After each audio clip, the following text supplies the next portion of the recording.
America feels like it's breaking. The media blames culture wars, gender, race, politics. But beneath the noise, there's a deeper fracture.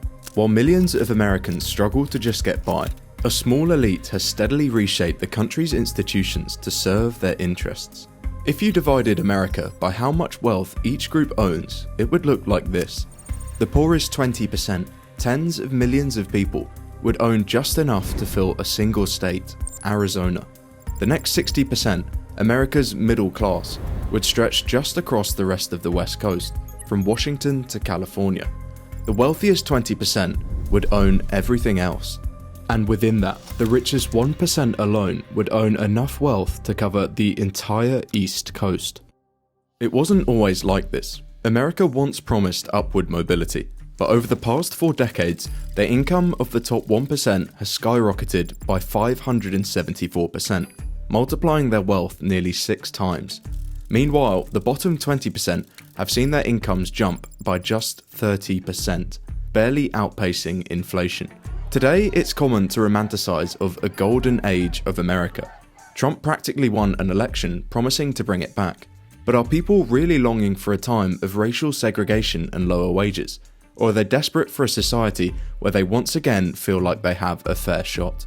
Because inequality isn't just about money. It's about power, about who gets to shape the rules, and who is left behind. And over time, that inequality has quietly eaten away at the very foundation of American society, turning the American dream into a distant memory. So how did it get this bad? And can it still be saved? Here's how America got to its breaking point. To understand how inequality in America became what it is today, we need to go back to what many consider to be the golden age of the United States, the 1950s. For millions, the American dream was finally becoming a reality. It was a time of new cars, sprawling suburbias, and of course, economic growth. In the 2 decades following the Second World War, the US economy doubled in size. For context, that's a similar rate of growth to what we are seeing in China today. And here's the thing, this wasn't just money going to the rich. The explosion in economic growth came hand in hand with falling inequality. By the 1940s, the share of income going to the country's top 10% had fallen to the lowest level in a century. The country's middle class was rapidly expanding, and by the 1960s, 60% of Americans were considered middle class, up from 30% in the 1930s. Citizens filled their homes with new consumer products. TVs, cars, washing machines, once luxuries only the rich could enjoy, were now available to everyone. And while the country was far from perfect, the trend was clear. For most Americans, life was slowly getting better. Capitalism was working as an engine of prosperity for all, and when the economy grew, everybody benefited. But as the saying goes, nothing good lasts forever. And this is exactly what happened to America. By the early 1980s, things were beginning to change. A new school of economic thinking began to dominate the political landscape: neoliberalism. The idea was simple: reduce the size of government and allow the free market to unleash its full creative potential. By cutting back on regulations and taxes, the thinking was that the wealth generated by the system would gradually trickle down to the rest of society, lifting everyone up in the process. And when Ronald Reagan was elected president in 1981, that's exactly what he did. The top income tax rate, which had hovered around 70% for decades, was slashed to just 30%. Trade barriers were dismantled, markets were deregulated, and globalization was championed, all sold on the idea that economic growth would make everybody better off. And for a while, it worked, at least on paper. Since the 1980s, the US has enjoyed the fastest rate of economic growth in the developed world. At the start of the neoliberal revolution, the average US citizen made about $12,000 more than the average European. But by 2023, this gap had almost tripled, growing to $31,000. But there was a problem. For the first time in nearly a century, income inequality also began to rise. Suddenly, economic growth no longer meant rising living standards for ordinary Americans. From the 1940s all the way through to the 70s, the bottom 90% of earners saw huge increases in their incomes. But from the 1970s, their incomes remained totally stagnant. So where did all the growth go? Mostly to the rich. Over the same period, the top 1% of earners saw huge increases in their pay. The middle class, once considered the backbone of the American economy, began to slowly vanish.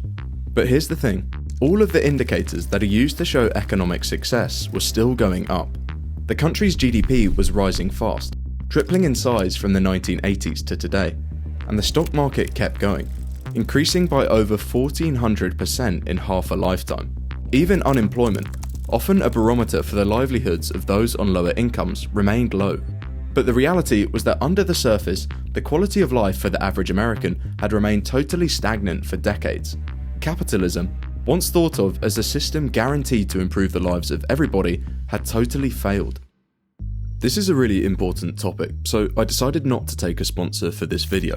Instead, I wanted to quickly tell you about our new Instagram page.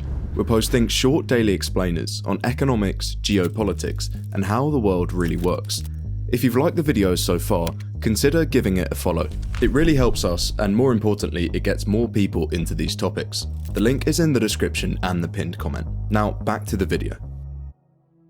America was built on a promise that no matter who you were or where you started, you could build a better life. But today, that idea seems to be slipping out of reach. Today, somebody born into the bottom 10% of US earners has only a 7% chance of making it into the top 10%. By comparison, an American born in the 1940s had a 90% chance of earning more than their parents. But for the generation born in the 1980s, that number had shrunk to just 50%.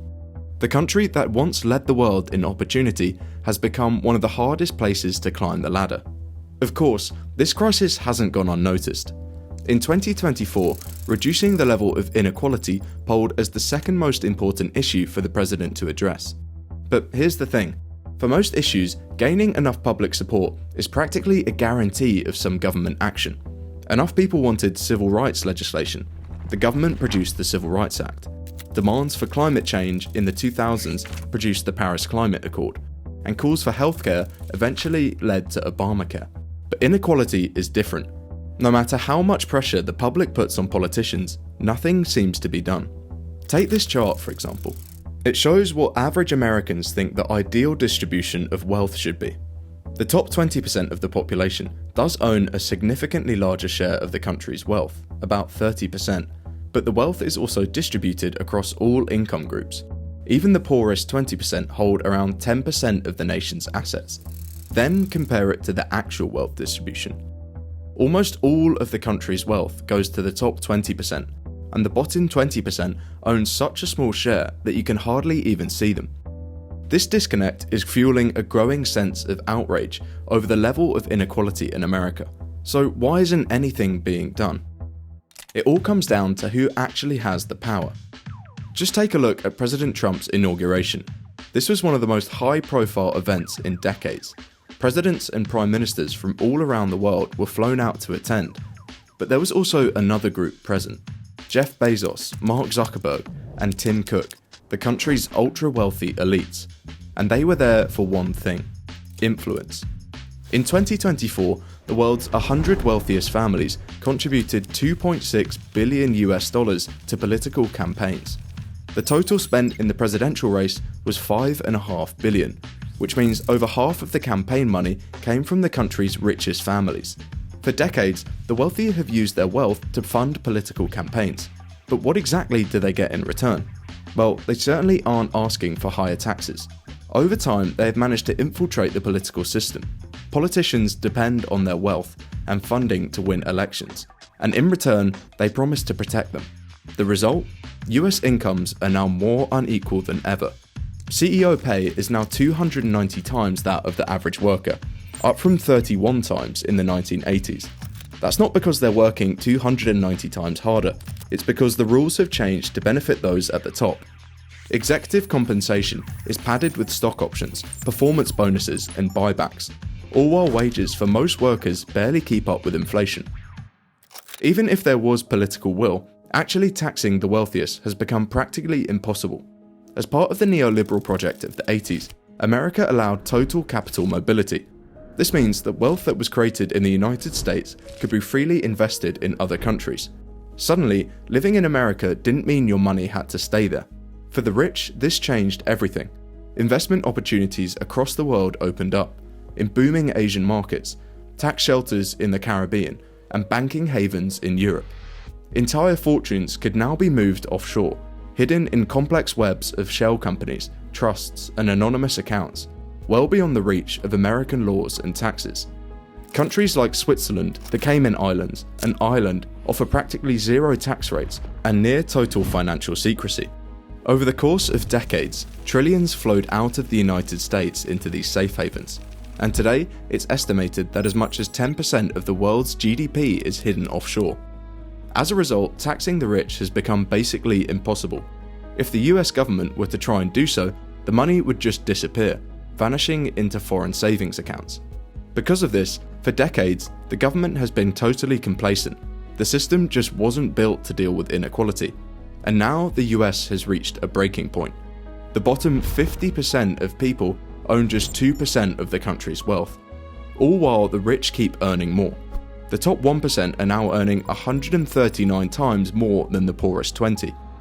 The explosion in inequality hasn't just killed the American dream, it's actively pulling the country apart. Studies have shown that even a slight increase in the Gini coefficient, which measures income inequality, can lead to a noticeable rise in political polarization. Specifically, a shift of just 0.1 in the Gini coefficient can result in a 5% increase in the political divide. Since the 1960s, this measure of inequality in the US has surged by over 15%. This inequality doesn't just exist in numbers, it manifests in the everyday lives of ordinary Americans, and that growing divide has had a clear impact on the political climate. As inequality widened, political polarization followed suit. In the 60s, only 4% of Democrats and Republicans said that they would be upset if their child married someone from the opposite political party. Fast forward to 2019, and that number has skyrocketed. Now, 45% of Democrats and 35% of Republicans say they would be displeased if their son or daughter married someone from the other side of the political aisle. America's political divide is no longer just about disagreement, it's tearing the country apart. Legislative gridlock has become the norm, while both parties stuck in their own echo chambers, unable to pass needed reforms. Social interactions are now defined by political lines, with families and communities fractured, and people retreating into their ideological corners. But while the left and right point fingers at each other, arguing over culture wars and identity politics, the rich keep getting richer. America now stands at a crossroads. The dream of opportunity, once a shining example to the world, is now clouded by an ever-growing divide between the rich and everyone else. The idea that anyone, no matter their background, could rise to the top is fading fast.